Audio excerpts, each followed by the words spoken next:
Welcome to the Graduate Job Podcast, your home for weekly information and inspiration to help you get the graduate job of your dreams.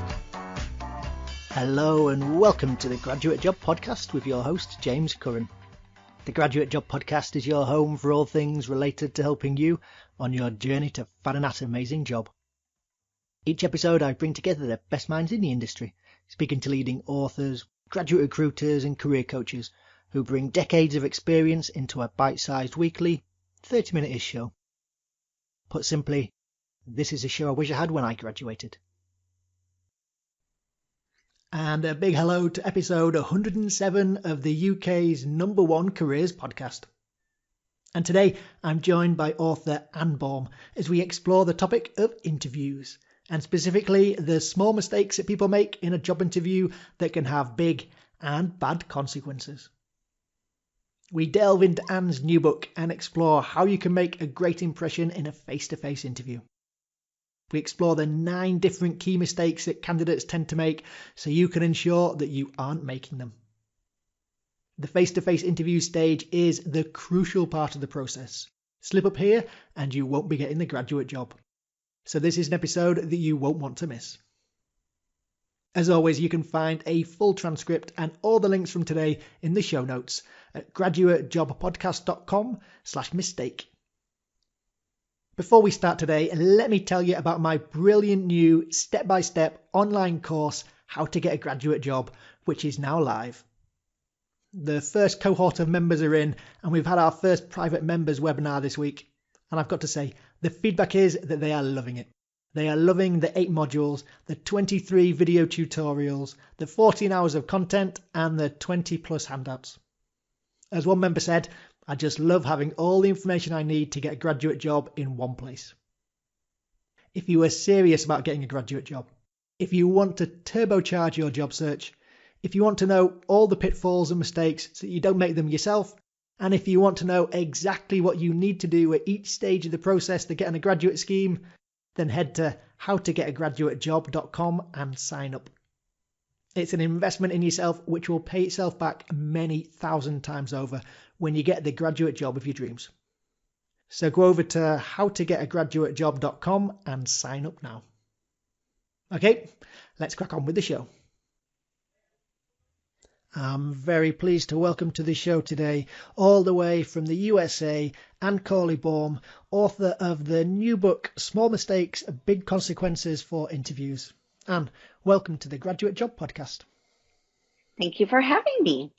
And I've given you a tiny little brief introduction there, but would you like to introduce yourself properly and tell the listeners a bit more about what it is that you do? Sure. My name is Annbaum, and what I do for my professional work is I work in the health insurance business. And I've been really intrigued by leadership and behavior throughout my career. So a few years ago, I decided to share my experience and knowledge through the Small Mistakes, Big Consequences book series so that I could help people learn not only from my mistakes, but also other mistakes I've seen get in the way of other people, and do so in an easy to understand, easy to read format so that everybody can present their best self when they're interviewing and working. Excellent. And I really enjoyed the book. It's packed full of great advice just to make sure that you are making your best impression when you do get to the interview stage. And today what we're going to do is we're going to talk through some of the mistakes that are mentioned in the book. And all links today, including the link to the book and a full transcript, you'll be able to find over in the show notes at graduatejobpodcast.com/mistake. So, Anne, let's jump straight into it, and let's maybe cover off mistake number 1 that I've seen people make, and it certainly gets them off on a bad foot, is the late arriver. Can you take us through why this is such a cardinal sin to make at the beginning of an interview? Yes, so the late arriver is the person who's rushing in either right at the start time of the interview or even past the start time. And unfortunately, the message that sends to the interviewer is that this is not important to you, that their time is not important, this job interview is not important. Yeah. And it also shows that you're not well prepared for the interview. And if you start off on that negative foot, not only are you as the interviewee flustered and uncomfortable and disheveled in some sense, but you're also starting with a negative first impression. And it's always best to start with a positive first impression. So being early, practice getting to the site, or if you're doing an interview now through some sort of video software or video conference, test it beforehand. Make sure you're prepared so that when you're showing up, you're early, you're organized, and you're the best version of you. Yeah, I completely agree. And there's two sides to it. So one, as you mentioned, it just makes a terrible first impression, but also you're just putting yourself under so much pressure. You're going to have been stressed on the way there, knowing that you're going to be late. You're not going to be in a good frame of mind to be having an interview if you're running in sweating after having parked the car on some double yellow lines and then running into the building, and you're not going to be able to put your best foot forward for the interview itself. And I've been in situations where for assessment centres, people have turned up late for the start of the assessment centre, and they've got excuses and this was wrong and that was wrong, but we don't really care. It's your job is to get there on time, and it doesn't really matter if the tubes aren't running and the trains are running late. It's your responsibility to be there.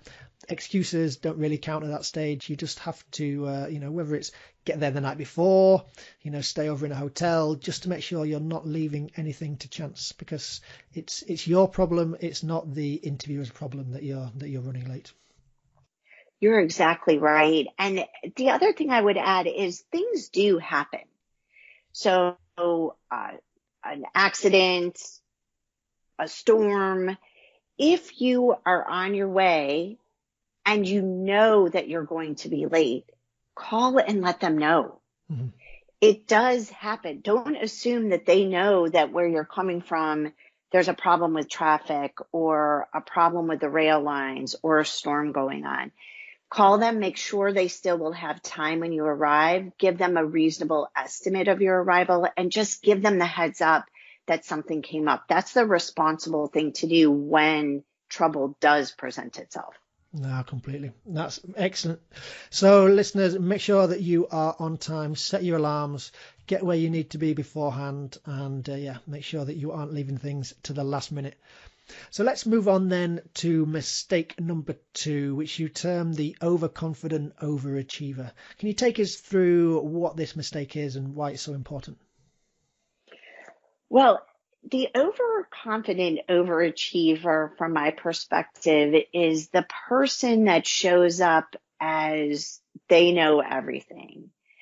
And it's important to be confident in yourself when you're presenting yourself for an interview, but not in an arrogance way. And the overconfident overachiever is somebody who is all about them and what they can bring to the company, and not really about matching their skill set to what the company is looking for. And if I'm the interviewer and I have a position open, I am looking for somebody who can give my company and my area the skill set and the attitude that we need to accomplish our results. Yep. If somebody's coming in and telling me how great they are and how we're not so great, that's not going to resonate well, and that's not a team player. No, completely. I've also seen in interviews where there's a couple of sides to this. One is people come in and they'll tell you things about the business that are wrong, and then you'll maybe correct them or tell them that it's actually the business doesn't work like that, but then they'll think that they're right, and it's like, no, I work here, I've got a better idea about how things work than you do.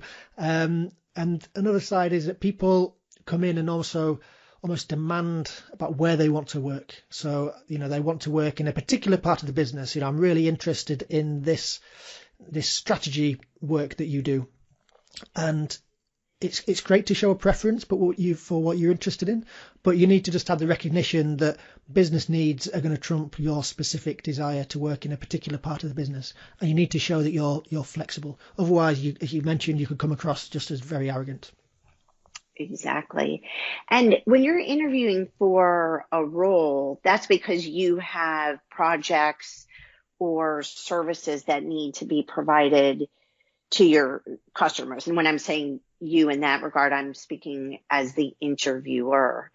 And yes, you develop your people, and yes, you work to help them achieve. But the main reason I'm looking to fill a role is not for somebody's career success. It's because our business needs a skill set and a person who can best deliver that skill set. Yep.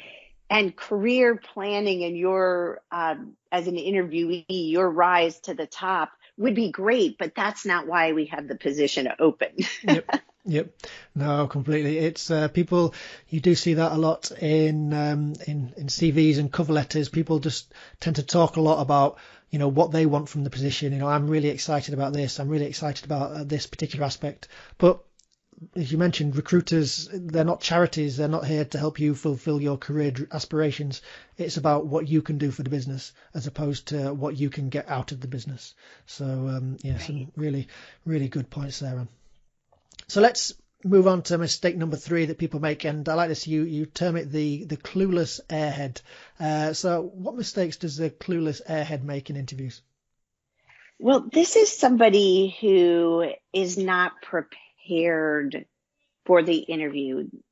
They'll often ask questions. What is this job for anyway? What does this company do?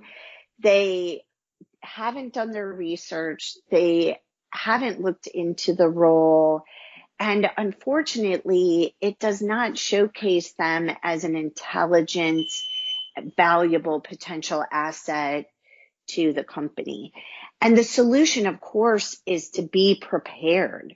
And this is probably one of the most important themes for any interview, whether it's being prepared so that you don't arrive late, or being prepared that you've done your research on the position, on the company, and come prepared to not only answer questions that are offered to you, but come prepared with good questions to ask back of the interviewers, because you will always have that time to do so. So this is all about making sure you're serious about the role and doing your homework. Yeah, and it's such a important aspect is as you mentioned, that research part of knowing about the company, because you're going to be asked in the interview, why do you want to work for us? What interests you about working for us? Who are our competitors? How do we operate as a business? So they're going to ask lots of why questions about the company. So you really do need to have done your research and know about them, because otherwise it just instantly shows them that you're not really motivated to work for them, and that's not going to stand you in good stead against the other applicants who are going to be motivated. It's going to immediately just put you as a major disadvantage. Absolutely.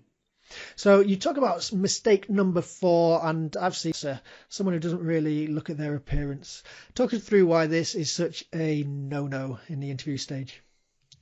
Well, the thing about appearance is how it impacts somebody's perception. And whether we like it or not, perception is reality to the person who is seeing us. And this is whether they're seeing us via video conference or seeing us in person.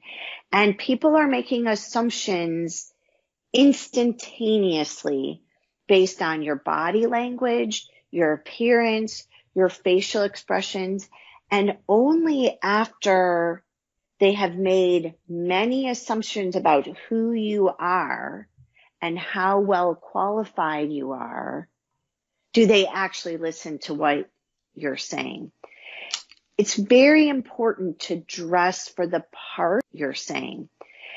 It's very important to dress for the part and the image that you want others to see.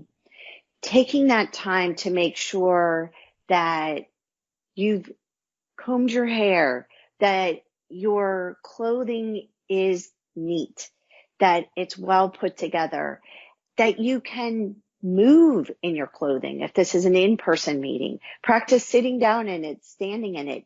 You don't want your clothing, any of your accessories to be a distraction. You want them to give that awesome first impression where somebody says, wow, and then they can get through that wow to hear why you have the best brain and talent for the role. You don't want it to get in the way of your talent and skill set. Really like that. And for me, this also goes back to knowing about the company, because this is going to be different depending on the role you're going for and the company you're going for. So I've been at assessment centres for a management consulting firm where someone turned up in jeans. And, you know, if he was applying to an advertising firm or, you know, a marketing firm, you could probably get away with that. Everybody might be in jeans. It could be a really sort of dressed down type of firm, and that's fine. But it wasn't like that at where I was working. It was especially for an interview situation, it was a suit and tie sort of place. So that just highlighted either that he didn't understand the business or he didn't care that that wasn't the dress code. And either way, it didn't look good to be 8 people there, 7 of them looking very smart in, you know, business suits, and 1 person's there wearing jeans. So yeah, they stood out probably for the wrong reasons there. Right. And I think you make a really great point. It didn't look like they cared. And I think that's a very important piece of the preparation. Better to be overdressed in an underdressed environment than underdressed in an overdressed environment. Anytime you take the time as the interviewee to look your best and show that you took the time to look your best, that means something to the people with whom you're interviewing. It shows that this matters to you and you're willing to put in that extra effort to be polished and prepared and well dressed for the interview. And this goes for video or in person.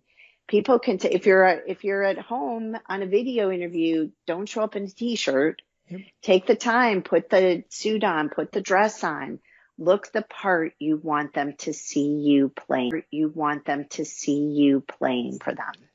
That's a brilliant point. And as you mentioned, it's better to be overdressed. You can always take off your jacket. You can always undo the tie and put it in your pocket, but you can't just nip out halfway through the interview and go and buy a jacket or go and get a tie if you haven't got one. So it's easier to dress down once you've dressed up.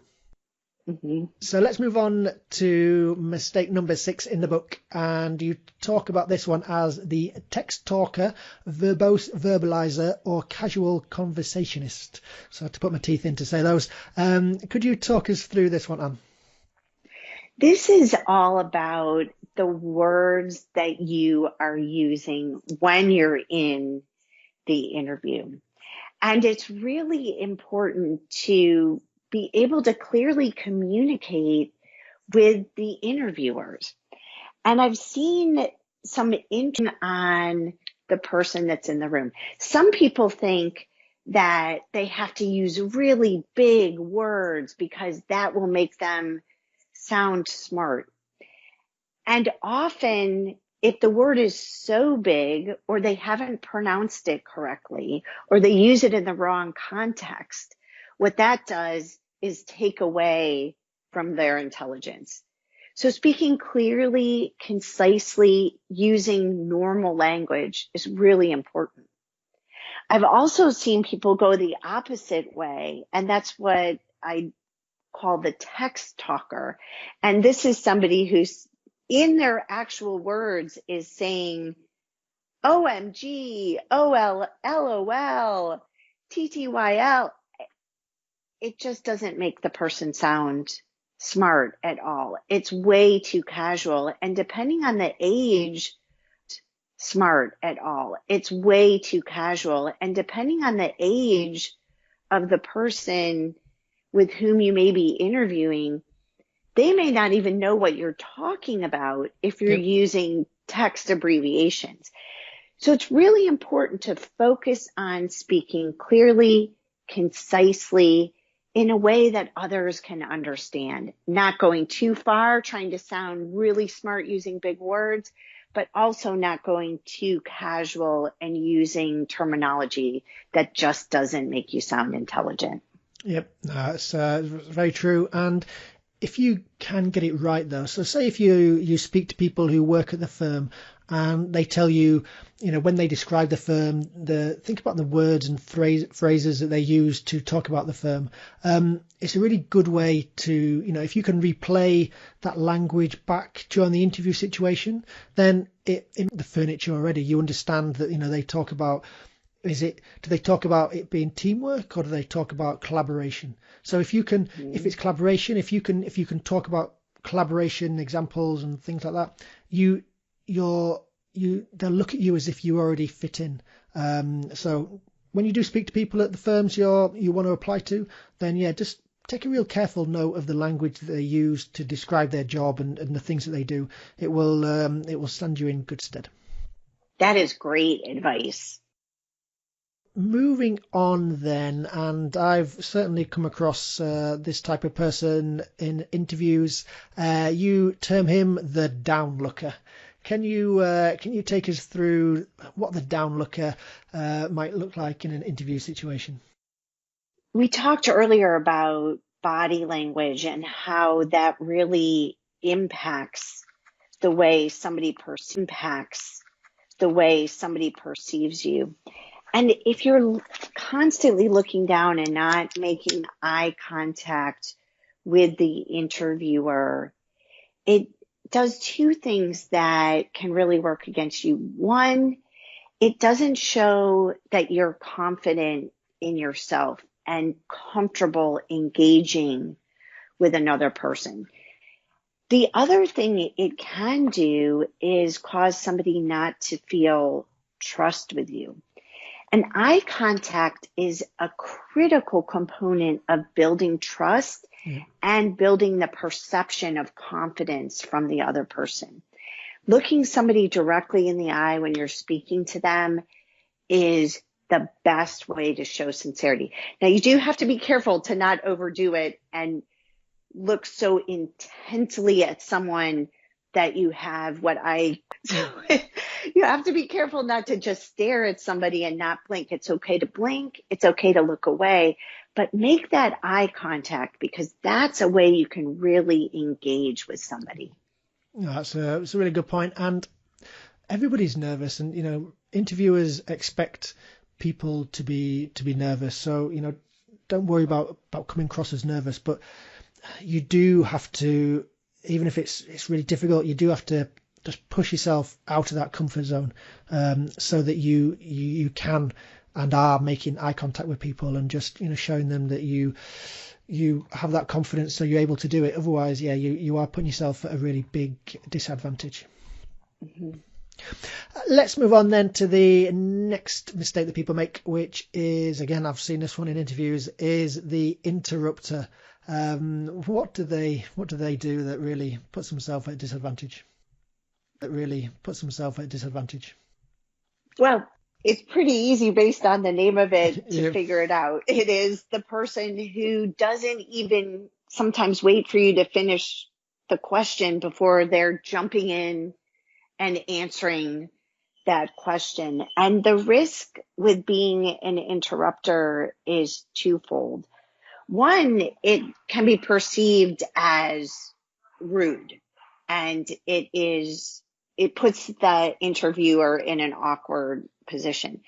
The other risk is if you start answering the question before they've even finished asking you the question, you can answer the wrong question. And that just shows that you aren't willing to listen, that you are rude, and also that they are trying to say to you. It shows you as somebody who is overly aggressive or potentially overly excitable. Completely. And neither of those characteristics are ones which will be listed on the job spec as desirable attributes. So one's definitely to minimise there.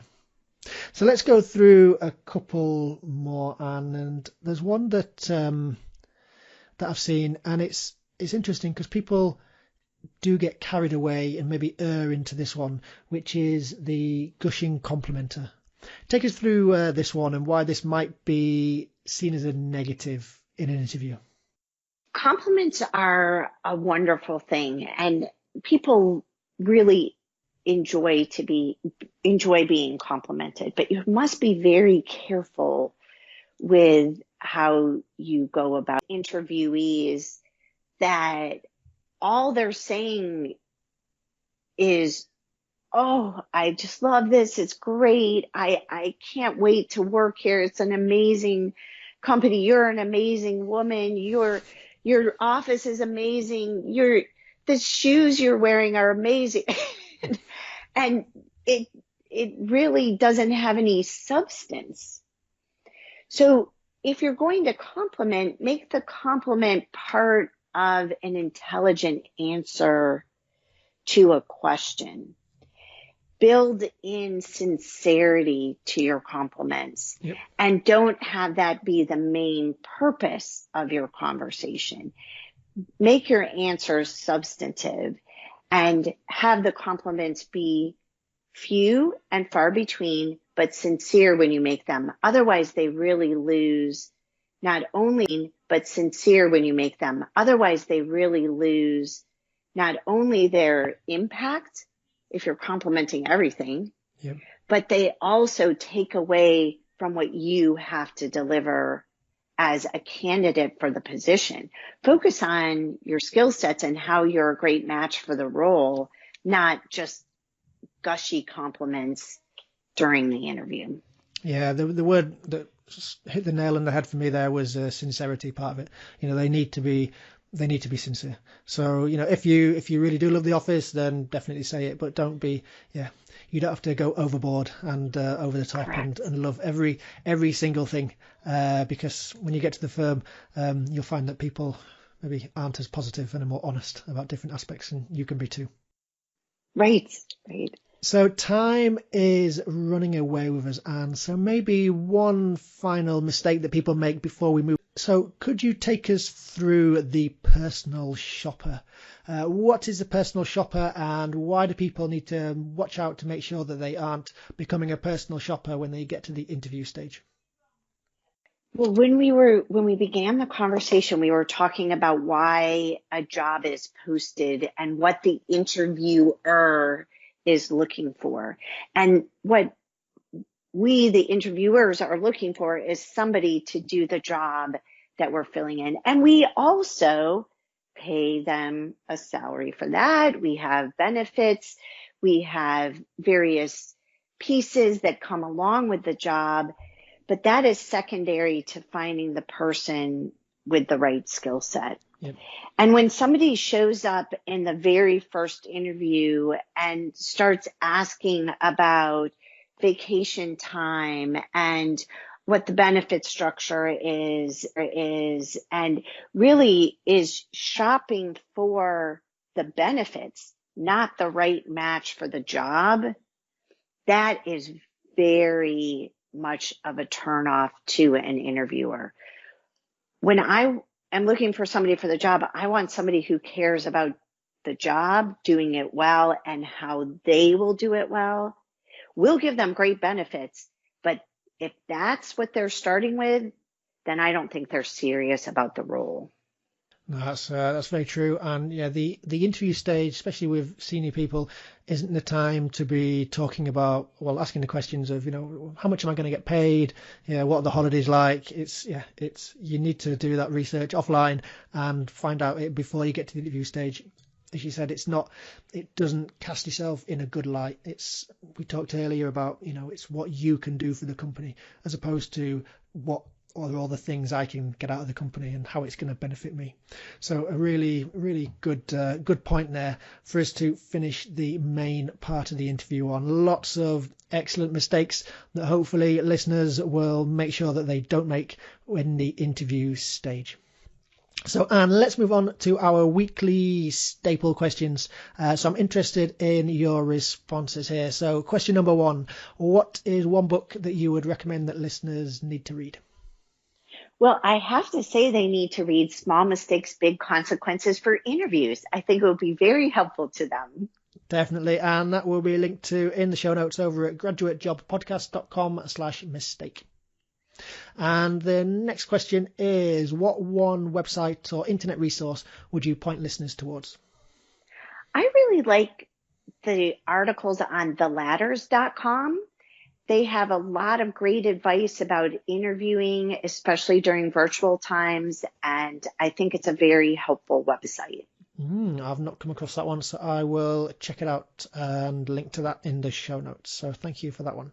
And finally, what one tip can listeners implement today to help them on their job search?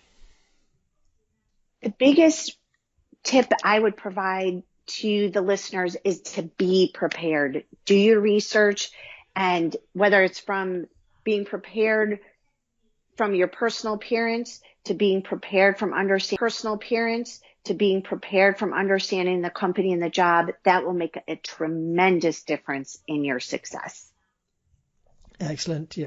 Preparation will, as I say, perfect planning prevents poor performance. So make sure that you are planning properly and preparing properly. And thank you so much for appearing on the Graduate Job Podcast today. What is the best way that listeners can find about you and the work that you do? They can find information about me at vision-accomplished, ACCOMPLISHED.com. And they can email me at Annbaum@vision-accomplished.com. And thank you so much for having me. And thank you so much for appearing on the Graduate Job Podcast. So there you go today, episode 107 in the bag. Many thanks again to Anne for her time and insights. Check out her book, Small Mistakes, Big Consequences for Interviews, which you can find in the show notes at graduatejobpodcast.com/mistake. So we're just over the half-hour mark today with our talk on interviews, and lots today to take in. But if you really want to get to grips with interviews, if you really want to take your interview game to the next level, and if you really want to impress at the interview stage when you apply for a graduate scheme, then you need my course, How to Get a Graduate Job, as we've got 6 video modules on interviews. We've got a module on interview fundamentals. We've got one on how to answer the why questions that you're going to face. We've got one on how to answer competency questions. And we've got one on answering strength-based questions. There's then another module on video interviews overall. And finally, another module on telephone interviews specifically. 6 modules coming in at nearly 4 hours in deep into interviews. So if you're serious about getting a graduate job, if you know getting a graduate job is what you want, and you know it's going to be tricky, but you want to invest in yourself and to get the best help you can, then this is a course for you. Check it out at howtogetagraduatejob.com. You'll be glad you did. So I hope you enjoyed the show today. Drop me a note and say hello, or book yourself a completely free 30-minute coaching session, which you can find the details for in the show notes. Join me next week where I have author Lauren Herring on the show and we discuss how to take control of your job search. I hope you enjoyed the episode today.